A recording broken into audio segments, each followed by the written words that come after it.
For the first time humanity has ventured so far into space, the pilot must be thrilled with this. Record warning signs of a panic attack detent from Earth. Space always seems so fascinating and captivating, but out there, at an incredible distance from home, existential terror awaits humanity: astrophobia. Back in the 70s, astronomers noticed that the universe contains vast regions inexplicably devoid of galaxies. These are voids of unimaginable proportions. The Boötes void spans a whopping 330 million light-years in diameter. There should be at least 2,000 galaxies here. However, only 60 have been detected. So here, you'll dive into the most isolated vacuum in the universe. Even on a spaceship traveling at the speed of light, you'll never escape the Boötes void. The expansion of the universe itself keeps hurling you back into this unfathomable cosmic swamp. Yet, compared to this, the Eridanus supervoid feels like an ocean. Here, in a spherical space about 2 billion light-years in diameter, there's plenty of room for 20,000 in galaxies, but instead, it's filled with nothing. Some scientists believe it might actually be a gigantic black hole formed in the first moments after Big Bang. If you fall into it, you'll find yourself in complete darkness. But what you should really fear isn't the destructive gravity, but something even worse. With a black hole this size, you'll be traveling towards a singularity at the center for billions of years. So eventually, only your ashes will arrive.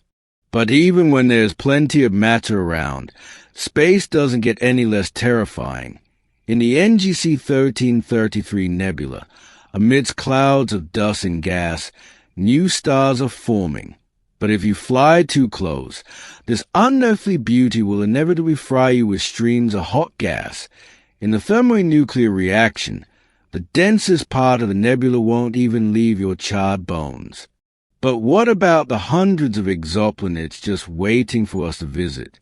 Believe it or not, most of them aren't downright terrifying. Kepler 10b might remind you of Mercury at first glance because it orbits extremely close to its sun-like star, even too close. That's why oceans of molten iron dominate here, with temperatures almost reaching 1,400 degrees Celsius. It's like a giant cauldron for sinners. If hell exists, it's definitely here. But you wouldn't even make it there. Powerful convective currents from the heat would atomize you miles away from the surface. KELT 9b takes it up a notch even from that hellish sheen. It's a real mutant planet, twice the size of Jupiter. Its super-hot star heats its daylight side to a scorching 4,300 degrees Celsius. That's hotter than most of the universe's red dwarf stars. But if you think you'd be safe on the dark side of KLT 9b, think again. Wind speeding up to 60 kilometers. Second will blow you right back into the fiery hell. Even before that, local clouds of ionized iron and titanium atoms will shred even the toughest spacesuit. And you'll cook inside it in your own juices. The gas giant in the AU microscopii system seems much calmer, until, that is, you turn on the Geiger counter. The young star has saturated space around this exoplanet with highly radioactive clouds, and you won't find refuge even in the dense atmosphere of AU microscopii b, as it has already absorbed millions of tons of radioactive dust and resembles a molten Chernobyl reactor. Even a shielded probe wouldn't survive here, let alone an astronaut. But even our own solar system isn't free from such reserves of astrophobia. Saturn looks mind-blowing with its striking rings when viewed from a distance, but if you were there right now, all you'd see is an endless, bottomless ocean of toxic gases. In the real, will be fragments of Saturn's rings constantly raining down on your head. Their friction against the atmosphere generates storms with lightning hundreds of times more powerful than on Earth. But the real monster is Saturn's closest neighbor. Just think about it. Jupiter could fit 1,300 Earths inside it. Flying around its equator on a hypersonic aircraft would take almost 4 to 5 hours.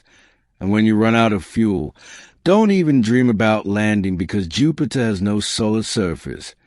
As you plunge into the planet's depths, you'll face endless storms akin to nuclear explosions. Eventually, your journey from the icy cloud will slowly and subtly turn into a dive into a searing swamp of hydrogen and helium. Your body will instantly be crushed under these conditions like by a hydraulic press. And that's not all. The Great Red Spot isn't just a decoration on Jupiter's southern hemisphere. It's a deadly storm raging for several hundred years. It's so massive that it could easily swallow Earth whole. Yet, Jupiter isn't the only giant in these parts. Its moon Ganymede is even larger than the planet Mercury and is the only moon in the solar system with an active magnetosphere. Applause. Hey, it sounds like snippets of aliens plotting an attack on Earth. Beneath Ganymede's ice, for subterranean oceans lie hidden where, as astrobiologists believe, bizarre forms of life may dwell in eternal darkness. Imagine a jelly made of plankton-like creatures slowly digesting you along with your spacesuit. Down in the darkest depths, crustacean-like creatures similar to Earth's brine shrimp might thrive.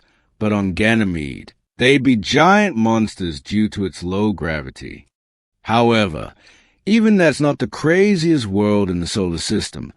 Neptune's moon Triton is covered in strange fissures and scars. But what could have caused them? At a temperature below minus 235 degrees Celsius, these are enigmatic black geysers so powerful that they shoot straight into space.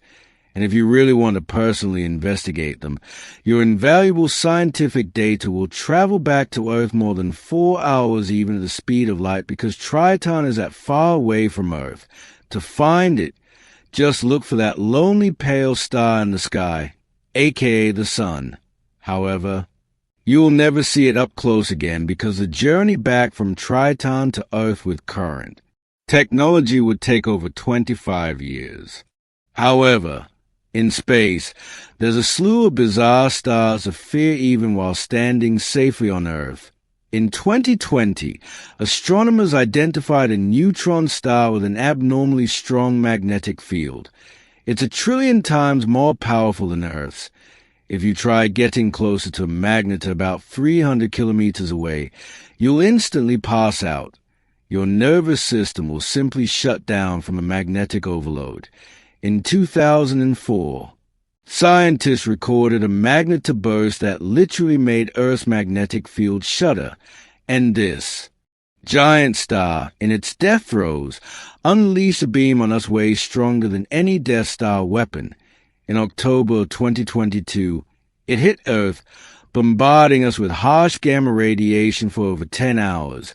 Luckily, Earth's atmosphere shielded us from this deadly breath of distant star, but it caused some molecules in the upper layers to split into atoms.